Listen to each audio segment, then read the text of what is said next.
Hare Krishna, Vanchakalpatarubhyascha Kripasindhubhyevacha Patitanam Bhavanebhyo Vaishnavebhyo Namo Namaha. Welcome to our reading of Srimad Bhagavatam, first canto, first chapter, questions by the sages.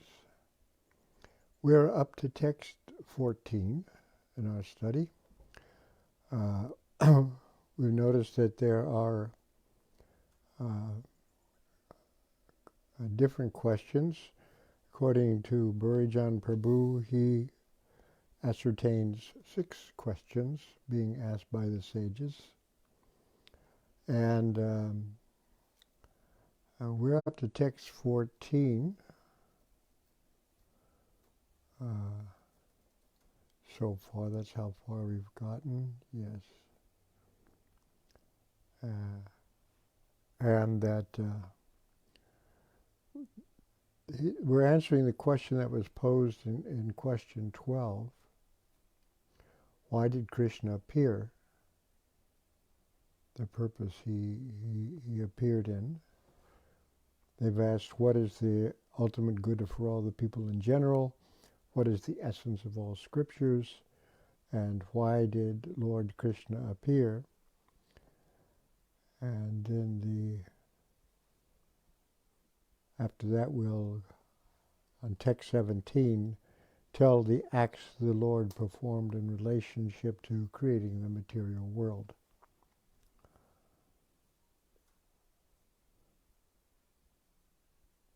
So, as I said, we're up to text 14, elaborating on why the Supreme Personality of Godhead appeared. So first we'll say like this, Om Namo Bhagavate Vasudevaya, Om Namo Bhagavate Vasudevaya, Om Namo Bhagavate Vasudevaya. So,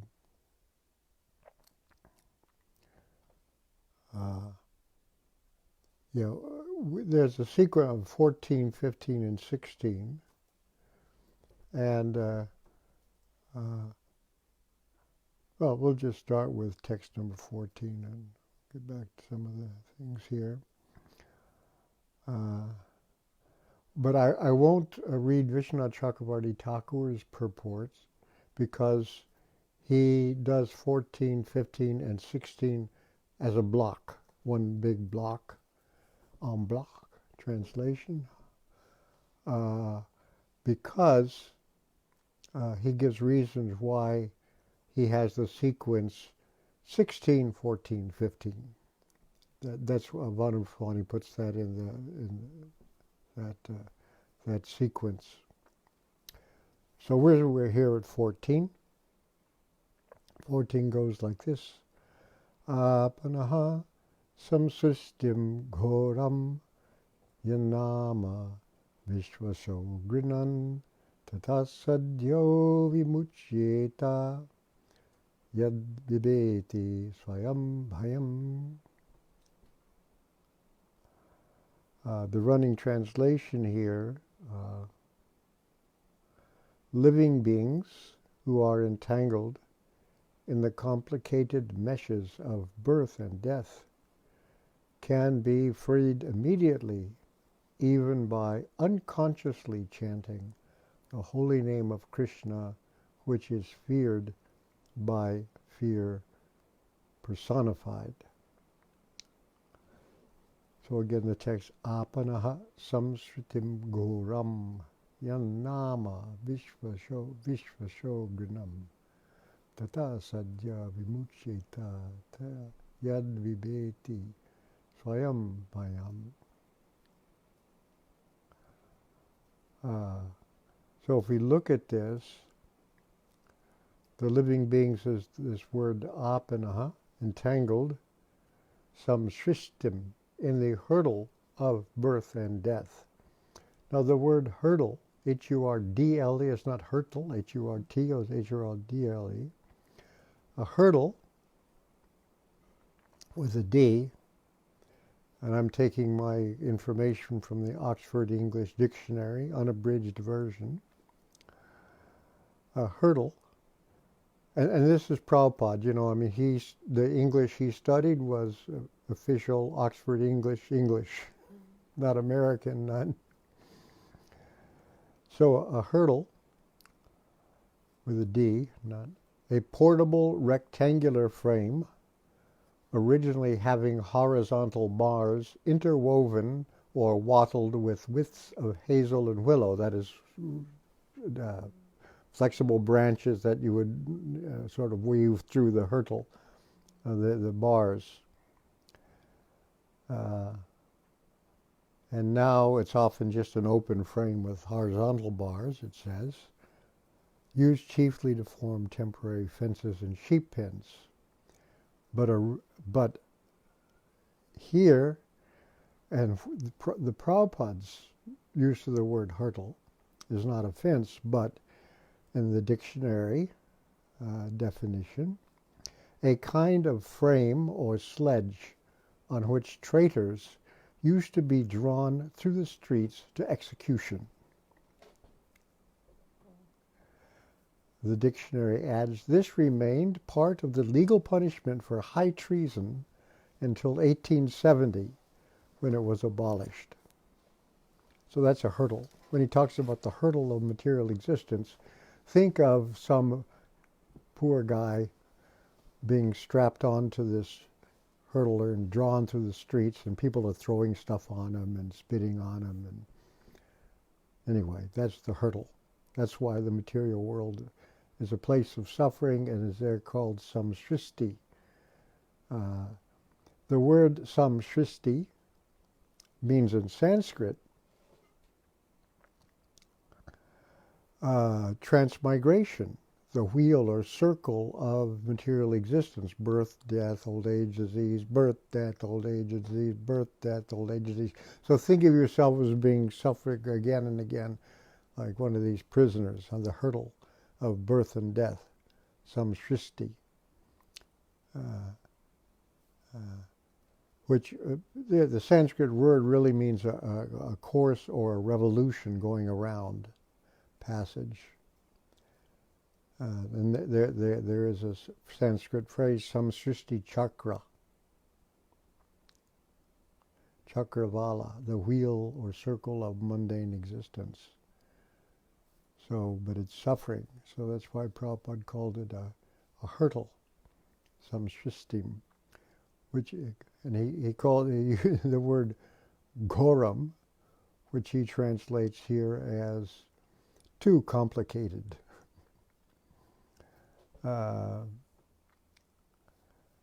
And you can be freed, nam, which is grinnan vivashaha. So Prabhupada translates this as unconsciously. What vivashaha means helplessly, unwillingly, involuntarily, spontaneously. It doesn't mean necessarily you're unconscious, like without any awareness and chanting, but they just do it involuntarily or for some reason. You know, hey, who are there's Hare Krishnas? Okay, you said it, you know.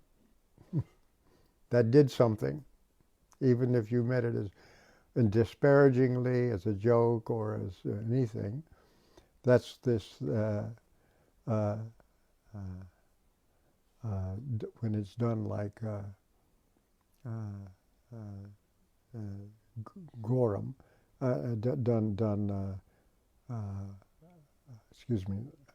done unconsciously, as he puts it here, vivashaha.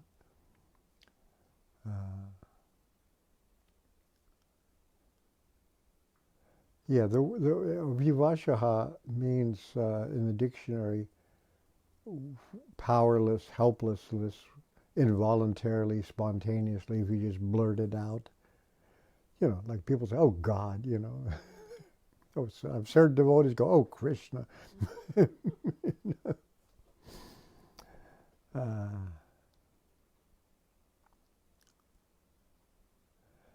So That's the idea. It just happens of its own accord, or unwillingly, or unconsciously,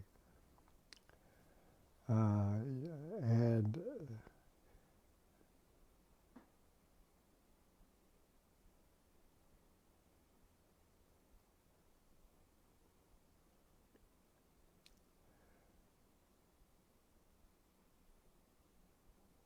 so here's Prabhupada's purport to this on text 14. He says,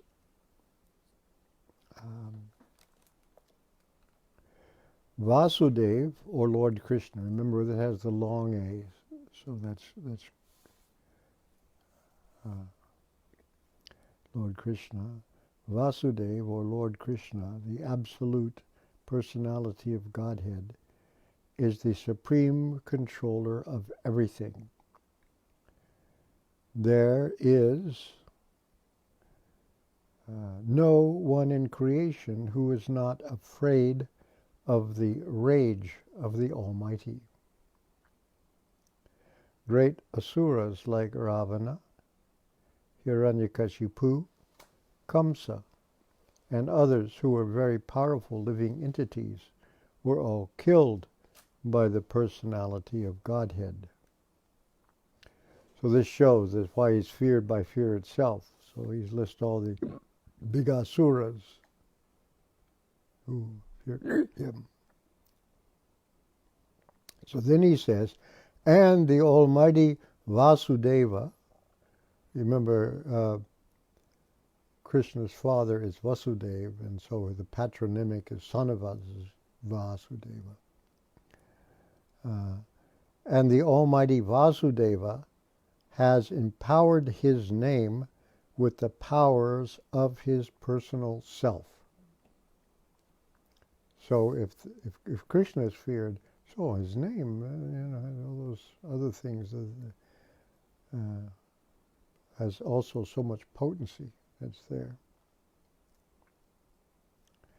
And the Almighty Vasudeva has empowered his name with the powers of his personal self.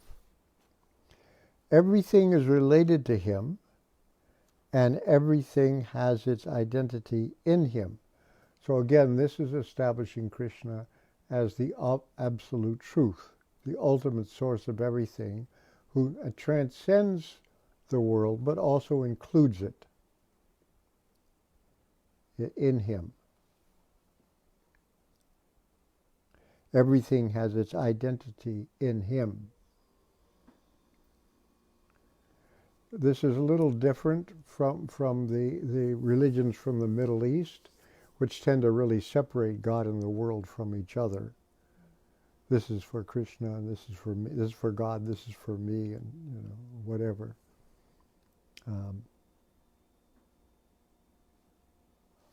I had, when I was in graduate school, one of our teachers was a Muslim who says the world is utterly mundane, secular. It's simply made for God for man's use and enjoyment. There are different varieties also within that tradition, but that's one of the strong lines in it. It is stated herein that the name of Krishna is feared even by fear personified. This indicates that the name of Krishna is none different from Krishna himself. Therefore, the name Krishna is as powerful as Lord Krishna himself, because what it says is the name itself, the nama. You notice in the word for words, the absolute name. Absolute means not relative. Krishna and Krishna's name are the same. That name itself is feared by fear itself. This indicates the name of Krishna is none different from Krishna. Therefore, the name of Krishna is as powerful as Lord Krishna himself. There is no difference at all. Anyone, therefore, can take advantage of the holy names of Lord Krishna even in the midst of greatest dangers. You seem to have no one to defend you, but you've got the name.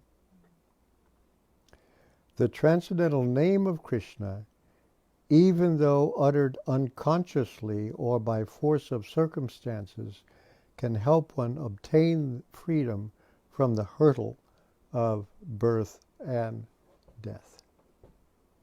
So that's Prabhupada's purport here.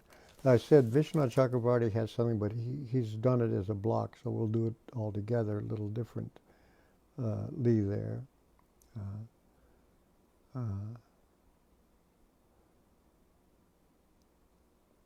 So then, 15.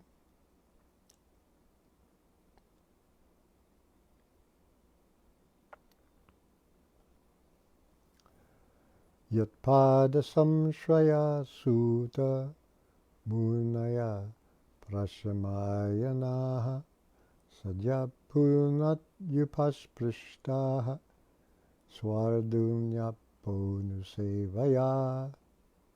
O Sutta. You see that name there, Sutta, O Sutta Goswami, the first pada, Yatpada samshraya sutta. O Sutta, those great sages who have completely taken shelter of the lotus feet of the Lord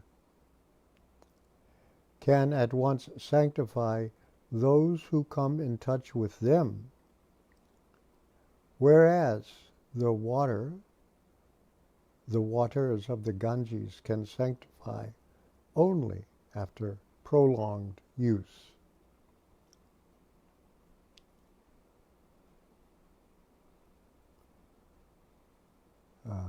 So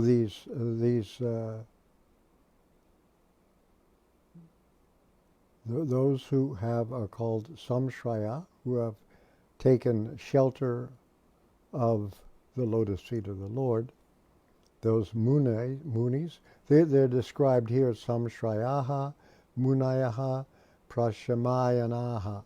These are these munis, the munayas plural for muni, great sages, who have taken shelter of the Lord, the lotus feet of the Lord. Samshrayaha. The word samshraya, for Prabhupada translates as taking shelter of. In general, it means being joined or combined or connected to. But also, it just means, and this is the real meaning here, going or resorting to or betaking oneself to any person or place, going for refuge or protection. That's samshraya.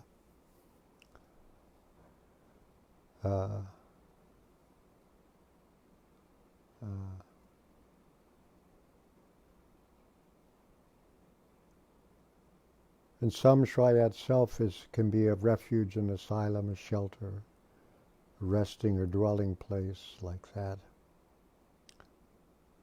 And then they're described as prashamayanaha, yanaha, absorbed in devotion to the Supreme. The prashama by itself generally means calmness or tranquility, tranquility of the mind, quiet, repose, and so on. But when you have this prashama ayana, really means walking in tranquility or going in this tranquility. So you're doing something. You're kind of in a state of quiescence, but you're walking, ayana, moving along. That's the idea of those people who are absorbed in devotion to the Supreme, prashamayana.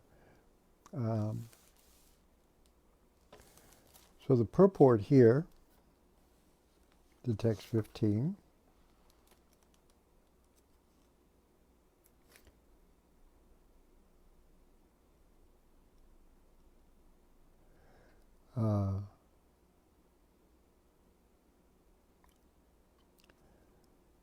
Pure devotees of the Lord are more powerful than the waters of the sacred river Ganges, which it says here, the waters of the Ganges can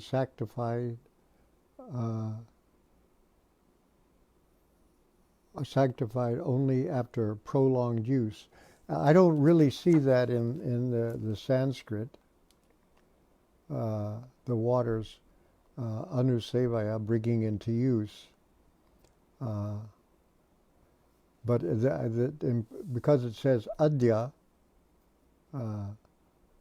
can sanctify at once, immediately, so there's an implicit contrast, I assume so, that this anusevaya talks about prolonged usage. You bathe in it every day or 3 times a day or whatever. Yeah, because anuseva can also mean to practice or observe. So Anuseva is? to practice or observe. To practice or observe, yeah. So maybe over time. That would be over time. Okay, thank you. Yeah. Anyway, he goes on. But one can be sanctified at once by the mercy of a pure devotee of the Lord. In Bhagavad Gita, it is said that any person, regardless of birth as Shudra, woman, or merchant, can take shelter of the lotus feet of the Lord, and by so doing can return to Godhead.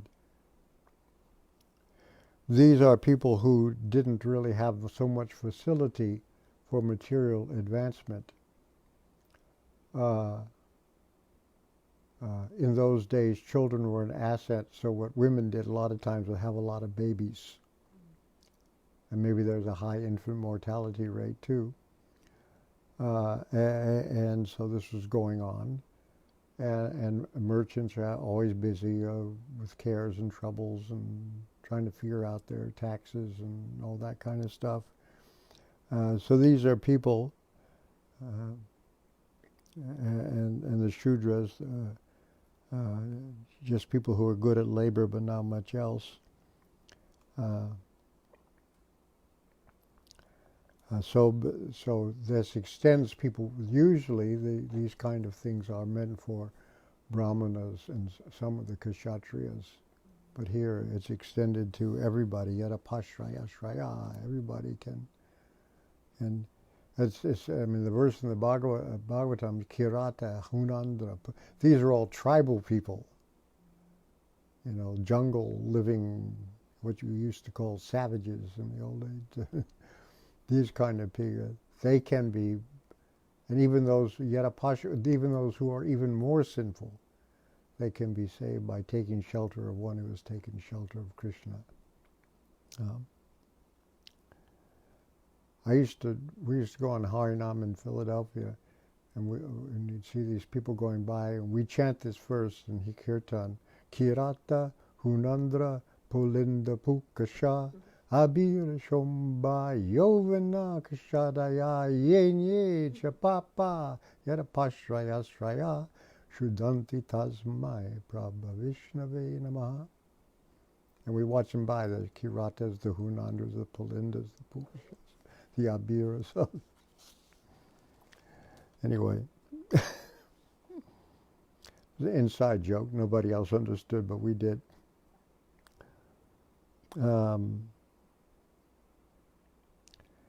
So Prabhupada has this interesting sentence: to take shelter of the lotus feet of the Lord means to take shelter of the pure devotees.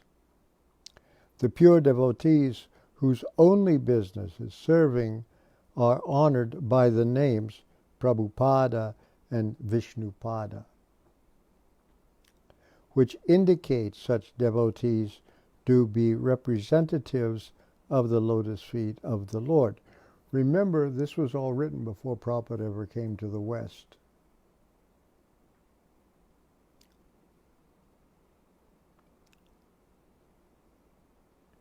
Anyone, therefore, who takes shelter of the lotus feet of a pure devotee, by accepting the pure devotee as his spiritual master, can be at once purified Such devotees of the Lord are honored equally with the Lord because they are engaged in the most confidential service of the Lord, for they deliver out of the material world the fallen souls whom the Lord wants to return home back to Godhead.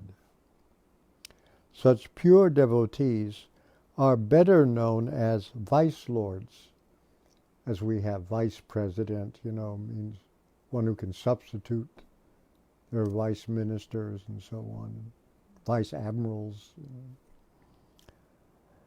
Such pure devotees are better known as vice lords according to revealed scriptures.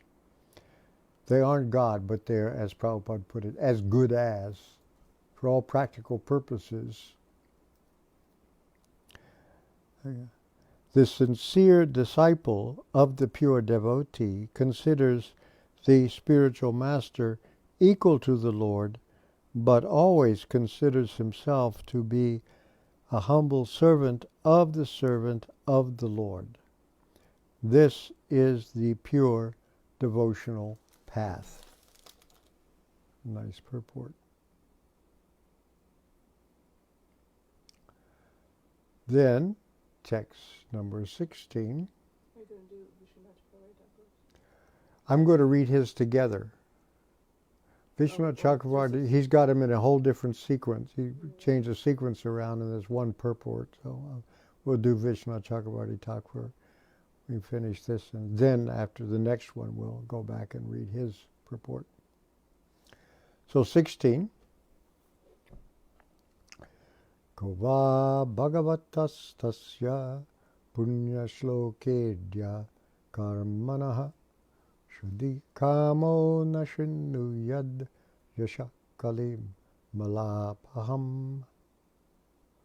Who is there desiring deliverance from the vices of the age of quarrel, who is not willing to hear the virtuous glories of the Lord? Kova. Who then?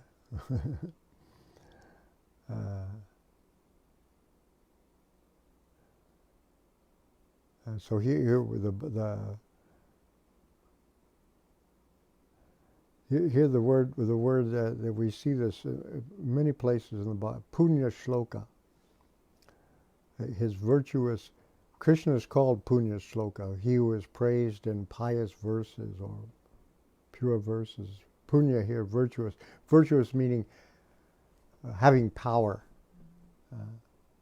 Virtu, the Latin word is virtu, that virtue comes from. So it really means that now it's just being kind of good, but it's, virtu is, actually manly power, usually. Shloka idya, worshipable by prayers, to the Lord, who is shuddhikama. He wants to become free from all shuddhi, sinful activities. So that person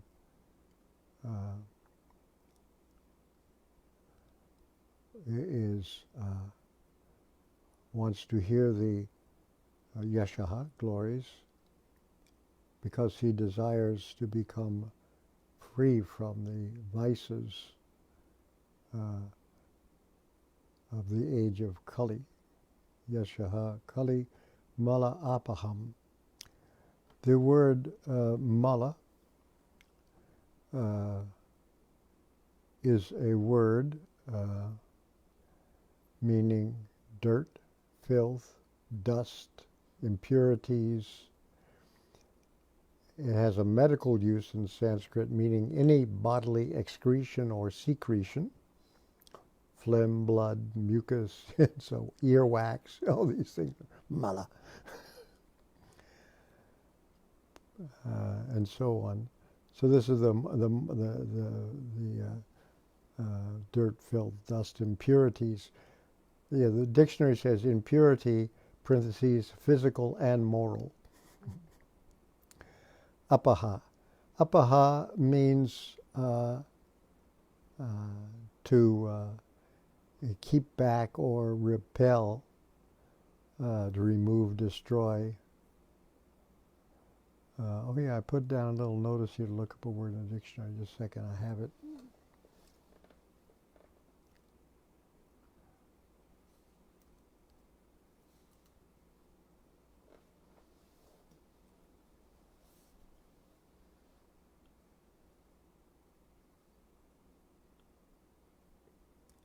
Oh yeah, that's the word shoka apaha, destroying sorrow. This apaha, if you have shokapaha. Shoka is grief, destroying, removing grief or sorrow. So this is mala apaha, keeping back or destroying nasty things. So here's Prabhupada's purport to that text. He says, the age of Kali is the most condemned age, due to its quarrelsome features. Kali Yuga is so saturated with vicious habits that there is a great fight at the slightest misunderstanding. Those who are engaged in the pure devotional service of the Lord, who are without any desire for self-aggrandizement, and who are freed from the effects of fruitive actions and dry philosophical speculations, are capable of getting out of the estrangements of this complicated age. Because you say a lot, it's too much, it's just too, I can't take it anymore. I can't do it. And either you take a bullet to your own head or go out and shoot all your co-workers. Mm-hmm.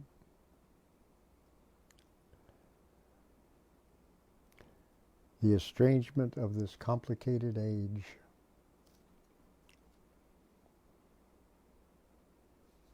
His headlines, you know. Man kills wife, children, self. I can't take it anymore. Anyway, the leaders of the people are very much anxious to live in peace and friendship, but they have no information of the simple method of hearing the glories of the Lord. On the contrary, such leaders are opposed to the propagation of the glories of the Lord. In other words, the foolish leaders want to completely deny the existence of the Lord. In the name of the secular state, such leaders are enacting various plans every year. But by the insurmountable intricacies of the material nature of the Lord, all these plans for progress are being constantly frustrated. They have no eyes to see that their attempts at peace and friendship are failing. But here is the hint to get over the hurdle. If we want peace, we must open the road to understand the Supreme Lord Krishna and glorify Him for His virtuous activities as they are depicted in the pages of Srimad Bhagavatam. So that's what Bhagavatam is for. We had a political party once, Prabhupada started, called the In God We Trust Party for Purified Leaders. I was actually running for a little while. We finally stopped it because he wouldn't run around all this tax problems. We couldn't do it in the temples, and anything was a tax-exempt religious organization. But it had some effect. Years later, I met a politician. Oh, it's you again. I remember when you came around to our neighborhood. I'd hold up a dollar bill and show where it said "In God We Trust" on it, and start there. Prabhupada said uh, there can be separation between the country, the state, and religion, because it can't uh, endorse any particular religion, but there shouldn't be a separation between between God and country, between God and country, religion and state, but not God and country. And he said the general principles of religion are cleanliness, austerity, mercifulness, and truthfulness. These are the three things that we want to see. That you're advanced if you're becoming more and more clean, more and more austere, more and more merciful, and more truthful. This is how you measure advances. There's a whole part of the Bhagavatam that tells how Maharaj Parikshit received the age of Kali. And then there's Prabhupada gives a whole analysis. I think I wrote a BTG article on political strategies for the age of iron or something like that was based on this idea of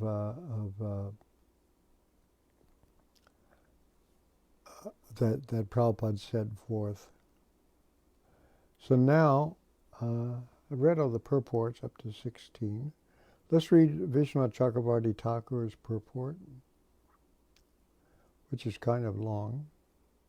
It says he translates them as a block. And you see,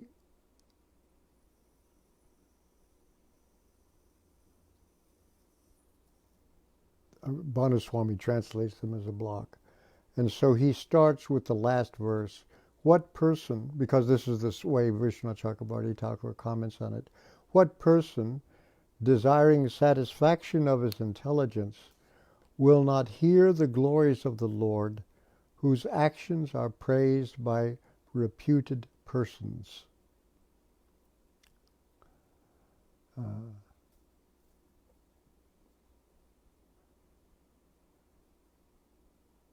Whose name, which fear personified fears, immediately liberates helpless persons afflicted by the terrors of material existence. So that's the last verse. And whose devotees, so see how it flows this way, and whose devotees, having taken shelter of his lotus feet, and having fixed their minds in the Lord, immediately purifies others of all sins just by their thinking of the devotee.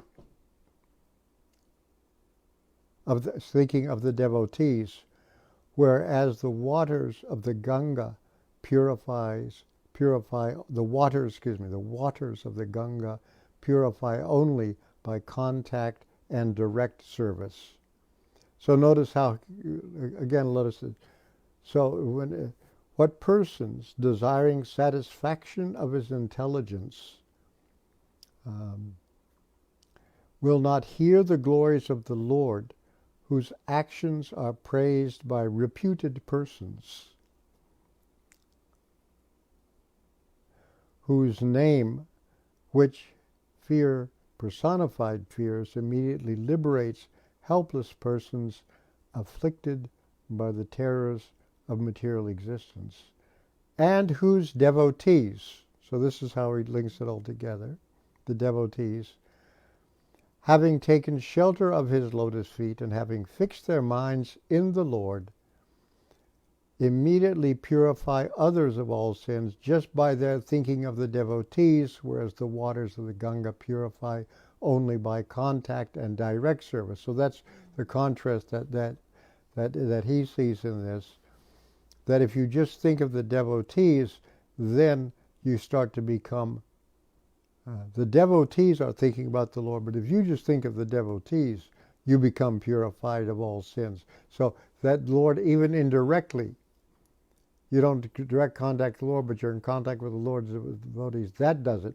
But the Ganga, you have to actually, go to the banks and take the water or whatever. in this way. So the commentary here, Vishwanath Chakravarti Thakur, the phrases samsristi ghoram, terrifying material life, vishvashaha, helpless, that's the word we talked about already, and sadhyaha, immediately, indicate persons like Ajamila. By the utterance of even one name of the Lord, fear at its very root, swayam bhayam, like swayam Bhagavan. Bhayam means fear in Bhagavan. So swayam bhayam, fear itself, like swayam Bhagavan. Fear at its very root, the form of Mahakala, causing destruction of the universe, becomes afraid. So that's that Mahakala, the destruction of the universe, is like the apocalypse now, right? What then to speak of death in Yama, in charge of death? And what to speak of having fear of lesser beings, such as servants of Yama? Those who take shelter of the Lord's 2 feet, the devotees, purify people of the contamination of ignorance immediately, just by people remembering those devotees. How much more purification will take place by seeing, touching, or serving those devotees? This is understood because of a similar statement later. Now he quotes from Bhagavatam 1:1933. Yesham samsmaranat pumsam sadya sudyanti vai griha kim punar darshana sparsha pada sochasanadibihi. Simply by our remembering you, our houses become instantly sanctified. And what to speak of seeing you, touching you, washing your holy feet, and offering you a seat in our home. It should be understood that the waters of the Ganga purify by their direct presence, having been brought from a distant place. So in other words, a lot of times you get Ganga water, it's delivered to you. You don't live anywhere near the Ganga, but you can get somebody to bring it. So this is what, so you have to think you got some kind of, used to be able to get it packaged actually, but somebody brings it to you in a pot of copper or even clay. Otherwise, there would be a contradiction to the statement, Muktistva darshanat eva najane snanajam palam. This is a statement I quote. I don't know where he quotes it from. Liberation comes from seeing you. I do not know the result of taking bath. Also it is said, Swaradunya darshanad eva sadunam cha smaranad api muktir. One can attain liberation by seeing the Ganga and by remembering the devotees. Thus the superiority of the devotee is indicated. The water of the Ganga flowing from the Lord's feet, by having a relationship with the Lord, actually does purify, but being touched, upashpristaha, touched upon. Sevaya means by action, such as worship, obeisances, and so on, or it can mean by respect in general. The particle nu in this text, certainly, meaning certainly, new for sure, indicates a difference from the previous statement, that is, on the other hand.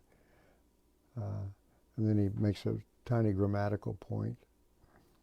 Shuddhikama means one who desires satisfaction of the intellect, because it was previously said, yenatma suprasidati, by which the intelligence is satisfied.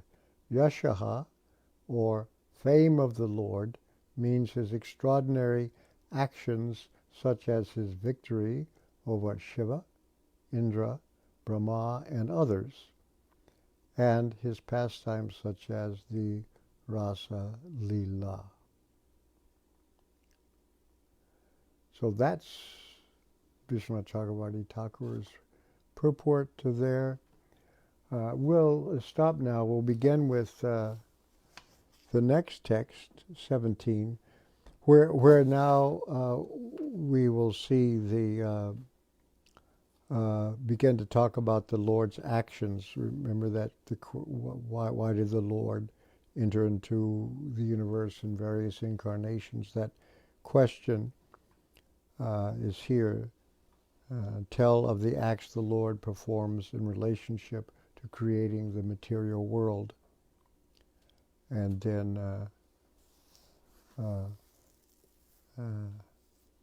that will be answered actually in the next chapter. But anyway, that will be the question. And then another question to describe the activities of the incarnations of the Lord, why he created the Lord, why to do that, and why he entered into it, and what's happened to religious principles in the age of Kali. Okay. We'll see if there's any questions or comments. Shweta will lead you through the rituals. If you're on Facebook and have a question, go ahead and type your question into the comment section there, and I will read it out loud. If you are on the phone, you can press *6, and that will unmute yourself. Oh, I guess I should let the phone people know that as well.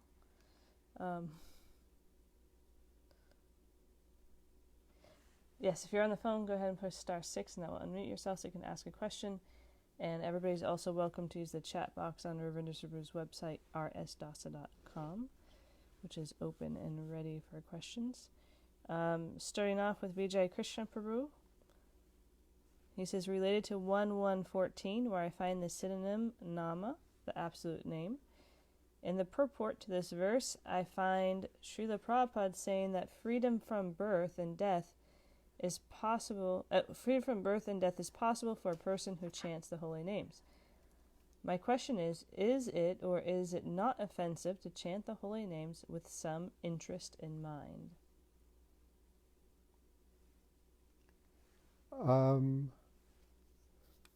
Some interest, you mean other than advancement in Krishna consciousness?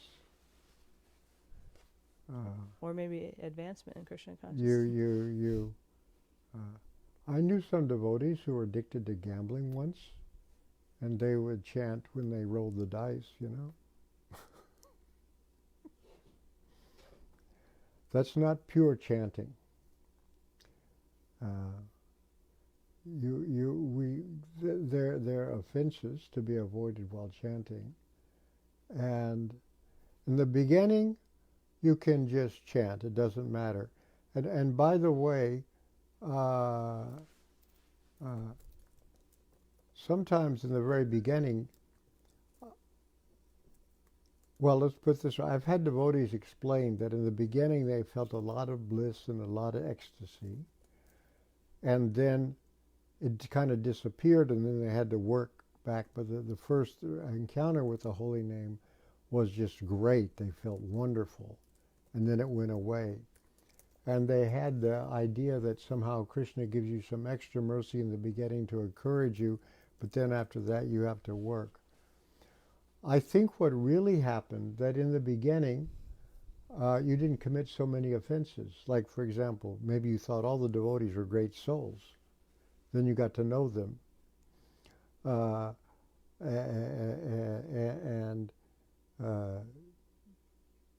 So these kind of things that it's, yeah, you don't know what the offenses are, and you just get into it and you enjoy it. You have a good time, and so on, and then you start calculating, and then you start chanting for material things, and like that, and it goes away.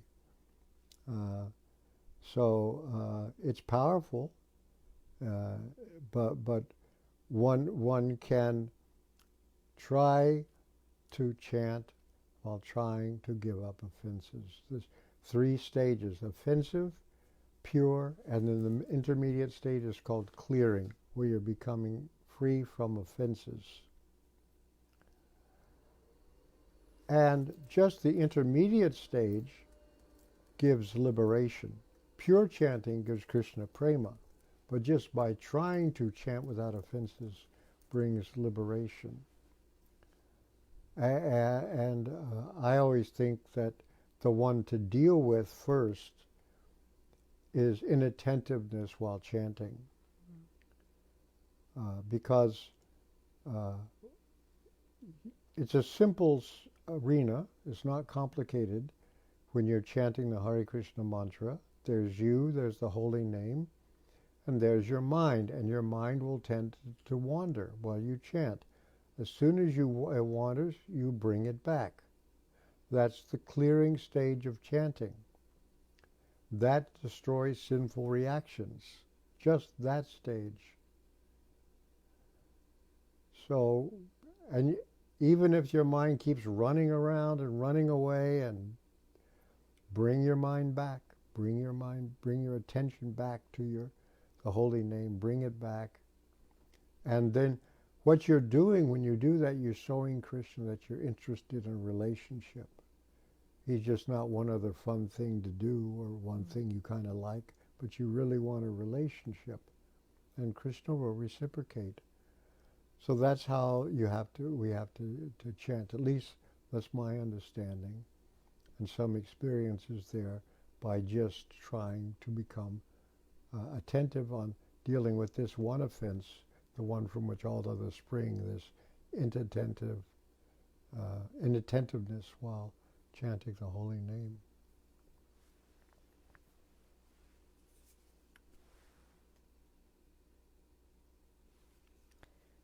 Bhakta Karl asks, when one chants while rolling the dice, for example, does it have any kind of material or spiritual effect? Little bit of spiritual effect.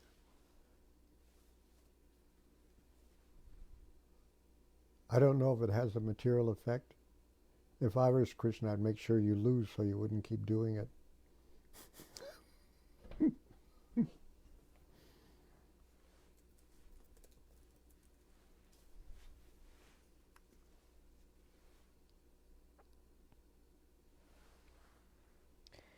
Shivananda Sena Prabhu asks, he says, Hare Krishna, thank you Ravindra Svarupa Prabhu for the class.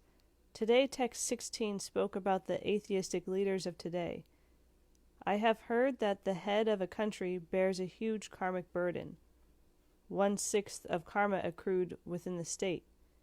My question, do they also receive from fraction of the benefit for devotional activities carried out by the nation's citizens, if they at least do not impede them?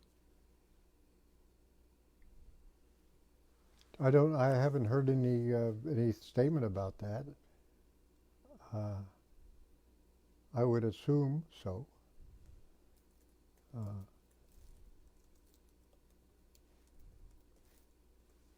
There are devotees who, when we were originally trying to have an early Rath Yatra parade in New York City, and we needed some place to assemble the chariots, that Donald Trump let us use one of his lots somewhere in Manhattan to do it. So some people think that he got blessed. I'm just saying. That's what they think. But he did let devotees assemble the chariots on one of his unused railroad yards or something that he had.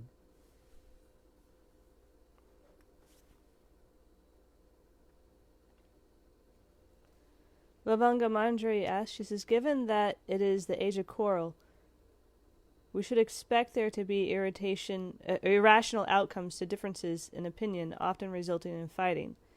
So, as a very practical day-to-day sort of question, what is the correct response for someone that is trying to engage in Krishna consciousness to quarrels?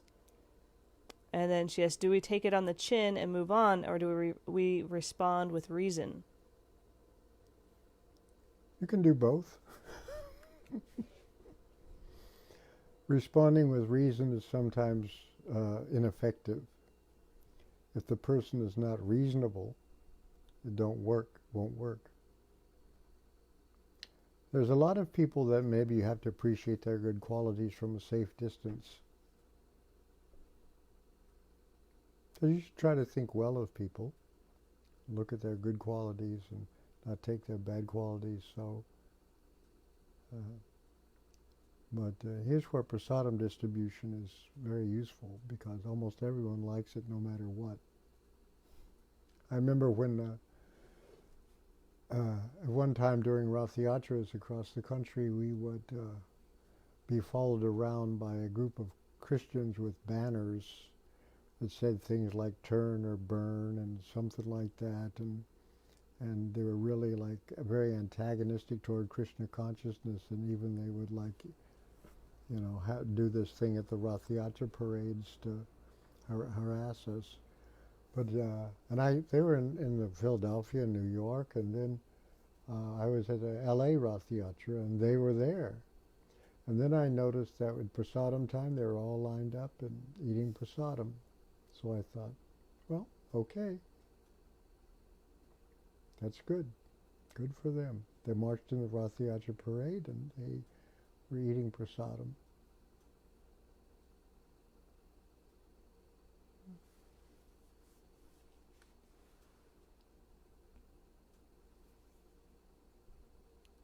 Vijay Krishna Prabhu asks, related to 1.1.15, where I find the synonym prasamayana, absorbed in devotion to the Supreme. This word absorbed reminds me, for example, of water being absorbed by a sponge. My question is, what is there in devotion to the Supreme that has the power to attract the living entity in such a way that makes him totally immune to material distraction? Well, because,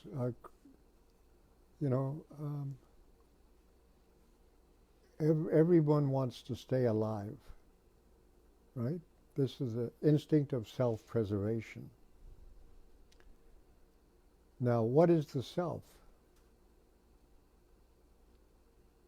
that you want to preserve and protect? The self? What is that?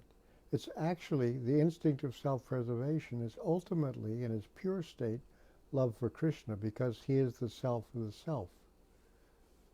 So this is how, even in this way, you can find out that Krishna is there inside, and that actually all your instincts of trying to understand yourself and to help yourself and to improve yourself and to protect yourself is actually love for Krishna. And when you come, because he's the self of the self, that's why when there's some actual experience of Krishna, you can't doubt his existence any more than you can doubt your own. This is you can't because can you doubt your own existence? No, because who's doubting? So that consciousness itself is there, and then when it becomes a little bit freed from the modes of passion and ignorance, then also you are in direct contact with Krishna, not like somebody else, but it's almost like knowing yourself. And then you go on from there. So that's why you can have a kind of certitude that other people don't have, because you can't doubt his existence anymore, and you can doubt your own. Can you doubt your own existence? No. Who's doubting? So it's the same way. So Krishna becomes present. But when there's a strong identification of the self with a material existence, then you think, oh, I cut my finger and, oh, look what happened to me. It doesn't happen to you. This is your body. It's a temporary vehicle. It's the not self. So the line between the self and the not self, we mostly draw that line here at the level of the skin, But then, and Prabhupada gives an exercise in this, I think it's in the second canto, of the seer and the seen. The seer is the spirit and the seen is the not self. The seer is the self, the seen is the not self.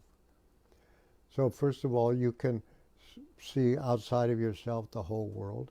But then your eyes are seeing, but you're conscious of your eyes seeing. Your ears are hearing. You're conscious of your ears hearing. So you have to say, you're not those things you're conscious of in your body. So that way you draw the boundary between the self and the not self. That's the idea that you're not your mind is working. You're not your mind. You watch your mind too. At least if you have to. No, you watch, you're aware what your mind is thinking. You're aware if there's feelings. You're aware of sorrow, of happiness, all these things. You're conscious of it. So that's you. That's conscious. So that's a way you separate the boundary between the self and the not self. That your environment is not only your gross body, not only the surroundings that you live in, your house, your land, your country, but also it's not your gross body and it's not your subtle body either.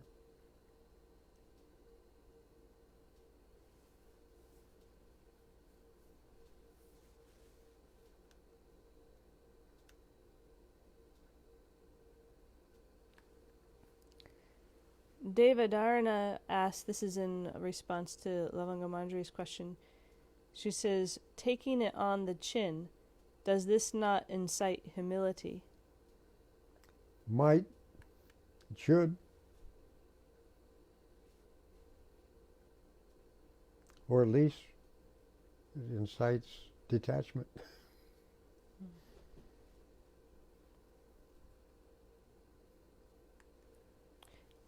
And one more here from Vijay Krishna Prabhu. He says, also related to 1.1.15, where I find in the purport your spiritual master saying that the Lord wants the fallen souls to return home, back to Godhead. My question is, if the Lord is self-sufficient, why is it that this desire for the fallen souls to return home exists in him? Because he wants everyone to be happy.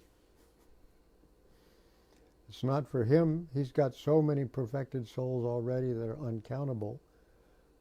But he cares for everyone. So that's why.